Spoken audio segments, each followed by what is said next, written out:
మాకు 300 బిన్న కూడా 20 లక్షల రూపాయలు కాయలు కోసింటాం. 300 బిన్న కూడా 20 లక్షలు 20 లక్షలకు కోసింటాం కాయలు. కోసింటారు. కటింగ్ ఎంత ఎన్ని కాయలు పడతాయి? కటింగ్ 800 బాక్సులు పడుతుంది. రైతులందరికీ నమస్తేనా. ఈ రోజు ఫీల్డ్ లో భాగంగా మనము కలకడ మండలము దేవపట్ల మండలం అది. సమ్మేపల్లి మండలము దేవపట్ల విలేజ్ లో అయితే ఉండము. రైతు పవన్ కుమార్. ఈ తోట చూసినట్లయితే దాదాపు 6.5 అడుగు కూడా ఉంది తోట. అక్కడక్కడ చూస్తే క్రాప్ మాత్రము ఫుల్ ఉంది. చెట్టు పెరగడమే కాదు, చెట్టు తగ్గట్టు క్రాప్ ఉంది. రైతు ఏ విధంగా పంట తీసినాడైతే తెలుసుకునే ప్రయత్నం చేద్దాము. దీని మొక్క ఇప్పుడు ఎన్ని రోజులైంది నాటి వచ్చేసి 4 months అయింది. ఏం సీడ్ ఇది? చాంపియన్. అవును. మీకు ఎంత నారు? 16,000 నారు నాటాము. 16,000 నారు. కనీసం మాకు 300 బిన్న కూడా 20 లక్షల రూపాయలు కాయలు కోసింటాం. 300 బిన్న కూడా 20 లక్షలు 20 లక్షలకు కోసింటాం కాయలు. కోసింటారు.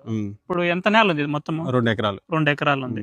కటింగ్ ఎన్ని కాయలు పడతాయి? కటింగ్ 800 బాక్సులు పడుతుంది. ఒక కటింగ్ 800 బాక్సులు పడతాయని రైతు అయితే చెప్తున్నాడు. ఒక కటింగ్ కంప్లీట్ కట్ చేస్తారా మీరు? ఎట్లా అంటే